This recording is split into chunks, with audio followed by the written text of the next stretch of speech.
আসসালামু আলাইকুম। আমাদের এখানে আসার জন্য অসংখ্য অসংখ্য ধন্যবাদ। তো অনেকেই হয়তো 10 মিনিট স্কুলের ব্যাপারে আইডিয়া নাই। আমার মায়েরও একটা আইডিয়া অনেকটা কম। আমার মাকে যখন জিজ্ঞাসা করা হয় আয়মান কি করে, আমার মা বলে আয়মান তো ভিডিও বানায়। অ্যান্ড এরকম একটা অবস্থা, পাস করে বের হওয়ার পর মানুষের এই আইডিয়াটা আরো জেকে বসে যে সে কি করছে না করছে।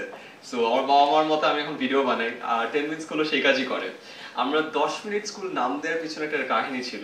আমরা যারা বাঙালি আমরা সবাই হয়তো বা জানি, আমরা কিছু হলেই বলি যে আমরা 10 মিনিটে আসছি, 10 মিনিটে কাজটা করে দিচ্ছি, আর 10 মিনিট ওয়েট করেন। সো সবসময় মাথায় ছিল যে 10 মিনিট জিনিসটা আমরা প্রায় বলে থাকি। আর আমাদের যে ইয়াং জেনারেশন তাদের কিন্তু সময় খুব কম, তারা ছোটাছুটি করে সারাদিন, এই কাজ সেই কাজ, তো তাদের অ্যাটেনশন ধরে রাখা অনেক কঠিন।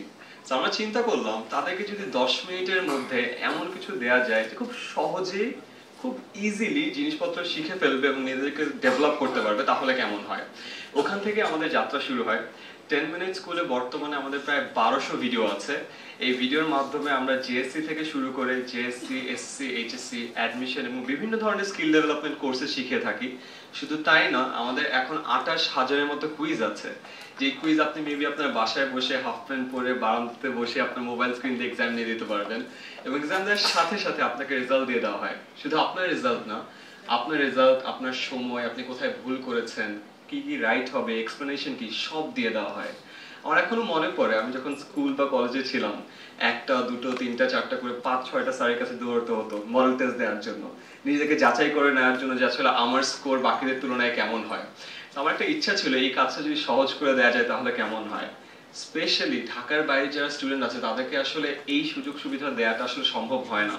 তাদেরকে সবাই ঢাকায় আসে, বিভিন্ন ধরনের প্রবলেমে পড়ে, প্রচুর হতাশার মধ্যে দিয়ে যায়। তো তাদের জন্য এটা এখন একটা বিশাল সুবিধা, তারা বাসায় বসে এক্সাম দিতে পারে এবং সারা বাংলাদেশের সবার সাথে নিজেকে তুলনা করে নিতে পারে। বর্তমানে আমরা আইসিটি ডিভিশনের সাথে কাজ করছি এবং ইনশাআল্লাহ আগামী মাস থেকে বাংলাদেশে যে 30,000 মাল্টিমিডিয়া ক্লাসরুম আছে, 30,000 মাল্টিমিডিয়া ক্লাসরুমে আমরা 10 মিনিট স্কুলে ভিডিও নিয়ে যাচ্ছি। Thank you so much. And ইনশাআল্লাহ আমরা রিসেন্টলি, আপনারা হয়তো সবাই জানেন, ফেসবুকে লাইভ ক্লাস শুরু করে দেওয়া হয়েছে, লাইভ ফিচার। ফেসবুক বাংলাদেশে লাইভ ফিচার চালু করার 3য় দিন থেকে আমরা লাইভ ক্লাস নেই। তো হয়তো বা কারো মাথায় এই আইডিয়াটা হয়তো বা ছিল না যে ফেসবুকে আসলে আমরা চ্যাট ট্যাট করি, খবর টবর নেই, ছবি টবি দেই, বাট এখানে পড়ালেখা কিভাবে হয়।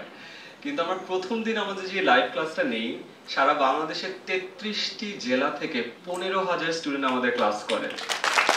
এবং আপনারা শুনে বেশ অবাক হবেন, আমাদের প্রতিদিন রাত 10টা এবং রাত 8টায় আমরা লাইভ ক্লাস নিই। আপনারা কারো যদি কোনোদিন একটু সময় হয়, 10 মিনিট যদি সময় হয়, আপনারা আমাদের পেজ দেখে আসতে পারেন এবং দেখে খুবই খুবই অবাক হবেন যে প্রতিদিন 20 থেকে 30,000 স্টুডেন্ট একই সময়ে একটা ক্লাস করছে। ঢাকায় বসে একটা টিচার ক্লাস নিচ্ছে এবং সারা বাংলাদেশ থেকে স্টুডেন্টরা ক্লাস করছে। শুধু ক্লাস করছেই না, তারা প্রশ্ন করছে, তারা উত্তর পাচ্ছে, তারা সাজেশন দিচ্ছে, তারা ফিডব্যাক পাচ্ছে। কমপ্লিটলি ইন্টারঅ্যাক্টিভ একটা সেশন। এবং আমাদের মাননীয় state minister Zonayed Ahmed Palak sir already আমাদেরকে 2001টা আমাদের যে আইসিটি ট্রেনিং ল্যাব আছে সেখানকার অ্যাক্সেস দিয়ে দেওয়া হয়েছে। সো ইনশাআল্লাহ সামনে আমরা ঢাকায় বসে মেবি আমাদের বাসা থেকে একটা ক্লাস নেব এবং সারা বাংলাদেশের সবগুলো স্কুল যেখানে মাল্টিমিডিয়া ক্লাসরুম আছে সেখানে বসে স্টুডেন্টরা আমাদের ক্লাস করতে পারবে এবং আমাদের সাথে ইন্টারঅ্যাক্ট করতে পারবে। তো আমরা এমন একটা স্বপ্ন দেখি যে সারা বাংলাদেশের 64টা জেলা থেকে স্টুডেন্টরা আসবে এবং একটা ক্লাসরুমে ক্লাস করবে, এবং যে ক্লাসরুমটার নাম হলো 10 মিনিট স্কুল। অনেক ধন্যবাদ।